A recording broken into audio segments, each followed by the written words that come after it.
اللہ کے محبوب کا ایک فرمان سنیے، ہر دین کی ایک الگ شناخت ہوتی ہے، الگ پہچان ہوتی ہے، ہر دین کا ایک تشخص ہوتا ہے جس سے وہ دین پہچانا جاتا ہے۔ فرمایا اسلام کا تشخص حیا ہے۔ اب مجھے یہ بتائیے، ہر وہ رسم، ہر وہ طرز زندگی جو اسلام کے اس مزاج سے ٹکراتی ہو تو عملی طور پہ ہمیں اس کا بائیکاٹ کرنا اور اس کے لیے ہمیں کوشاں ہونا پڑے گا، اس لیے کہ اسلام کا مزاج یہ ہے کہ اسلام ہمیں درس حیا دیتا ہے، صرف درس حیا نہیں دیتا بلکہ رسول رحمت نے فرمایا ہر دین کی ایک الگ پہچان ہے، ایک شناخت ہے اس دین کی۔ اسلام کی شناخت حیا ہے، اور حیا ایک ایسی دولت ہے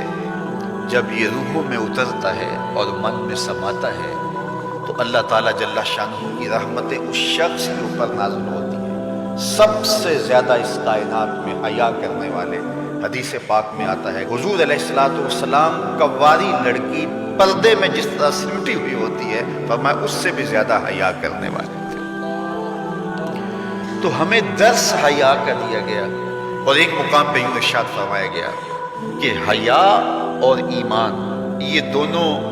جڑی ہوئی چیزیں ہیں، اگر ان میں سے ایک رخصت ہو جائے تو دوسری شے بھی رخصت ہو جائے، اگر ایمان چلا گیا ساتھ حیا بھی رخصت ہو جاتا ہے، اور اگر حیا چلا گیا تو ایمان کے ثمرات بھی نصیب نہیں۔ تو حیا اور ایمان یہ دونوں آپس میں جڑی ہوئی چیزیں ہیں، ان میں سے ایک تم سے الگ ہوگی تو دوسری اس کے ساتھ ہی چلی جائے گی، ساتھ ہی رخصت ہو جائے گی۔ تو آج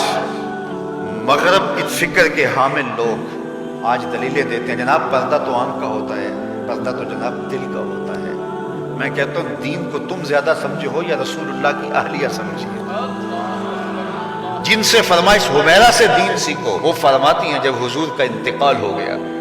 تو میں حضور کے حجرے میں جاتی تو معمولی اوڑھنی اوڑھ کے چلی جاتی کہ میرے شوہر کی قبر ہے، کوئی بات نہیں۔ فرمایا اس کے بعد حضرت صدیق اکبر کا وصال ہوا تو وہ بھی حضور کی قربت میں دفن ہوئے، تو میں پھر اس معمولی اوڑھنی کے ساتھ چلی جاتی، اس لیے کہ میں کہتی ایک میرا شوہر ہے دوسرا میرا باپ ہے، تو معمولی کپڑا لیتی اور میں چلی جاتی۔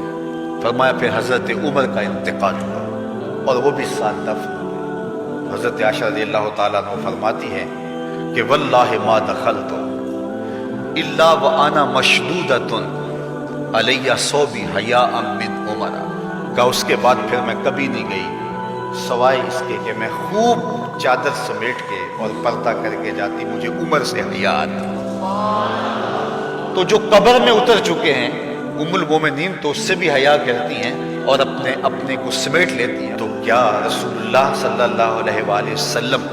پر وہی جس خاتون کی آغوش میں اترتی رہی ہے ان سے زیادہ بھی کوئی دین جانے گا، ان سے زیادہ بھی کوئی سمجھدار ہو سکے گا؟ تو یہ اصطلاحات کہ جناب آنکھ کا پردہ ہوتا ہے اور دل کا پردہ ہوتا ہے، یہ ساری چیزیں مغرب کی طرف سے ہمارے اندر داخل کر دی گئی ہیں کہ اس قوم کو حیا کے جوہر سے خالی کر دیا جائے، کیونکہ وہ جانتے ہیں کہ ان کے رسول نے فرمایا ہے حیا اور ایمان لازم و ملزوم ہے، ان میں سے ایک رخصت ہوگا تو دوسری چیز بھی رخصت ہو جائے گی۔ تو یہ ان کو اگر کہا جائے کہ ایمان کو ترک کر دیا جائے تو یہ تو کبھی بھی نہیں کریں گے، تو لہٰذا طریقہ یہ ہے کہ ان کو بے حیا کیا جائے۔ جب حیا کا جوہر لٹ جائے گا تو پھر نتیجہ کیا ہے؟ ایمان کے ثمرات بھی ان کو نصیب نہیں ہوں گے، ان کے نام پھر مسلمانوں والے رہ جائیں گے، لیکن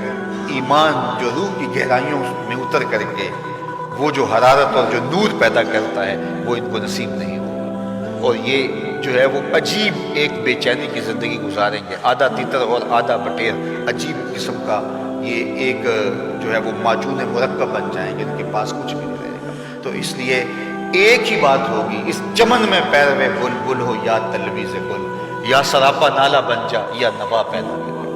تو آج دنیا کے اوپر ہم رسوا جو ہو رہے ہیں تو اس کا سبب یہ ہے کہ ہم آدھے تیتر اور آدھے بٹیر۔ علامہ اقبال نے جب شکوے کی زبان کھولی تو لہجہ بڑا تلخ ہو گیا، لیکن جب جواب آیا تو سارا نشہ اتر گیا۔ جب شکوہ ہوا تو لہجہ یہ تھا کہ تیرے کعبے کو جبینوں سے بسایا ہم نے، نوع انسانی کو غلامی سے چھڑایا ہم نے، تیرے قرآن کو سینوں سے لگایا ہم نے، پھر بھی ہم سے گلہ ہے کہ وفادار نہیں، ہم وفادار نہیں تو بھی تو دلدار نہیں۔ بہت سخت لہجہ ہو گیا، فتویٰ بھی متوجہ ہوا، لیکن جب جواب آیا تو سارا نشہ اترتا ہے۔ لفظ وہی ہے، صرف صیغہ بدلتا ہے۔ اب آواز ادھر سے آ رہی ہے، صفائے دہر سے باطل کو مٹایا کس نے، نو انسانی کو غلامی سے چھڑایا کس نے، میرے کعبے کو جبینوں سے بسایا کس نے، میرے قرآن کو سینوں سے لگایا کس نے، تھے تو آبا وہ تمہارے ہی مگر تم کیا ہو، ہاتھ پہ ہاتھ دھرے منتظر فردا ہو، ہر کوئی مست مئے ذوق تن آسانی ہے، تم مسلمان ہو یہ انداز مسلمانی ہے، حیدری فقر ہے نئے دولت عثمانی ہے، تم کو اسلاف سے کیا نسبت روحانی ہے، وہ معزز تھے زمانے میں مسلمان ہو کر، ہم خار ہوئے تارک قرآن ہو کر، ہماری پستی زبوں حالی ذلت نکبت رسوائی، یہ اس کا سبب یہ ہے کہ ہم نے کتاب اللہ کی تعلیمات کو چھوڑ دیا۔ وہ غالباً واصف علی واصف یا بابا اشفاق نے کہا تھا کہ لوگ اللہ کو تو مانتے اللہ کی نہیں مانتے، تو جب ہم اللہ کی نہیں مانیں گے تو پھر ہم کس طرح کامیاب اور بامراد ہوں گے، اور جب ہم اپنے خود کو سپرد کر دیں گے اپنے مالک کے تو پھر ہماری زندگی خوبصورت رنگ میں ڈھلتی چلی جائے گی۔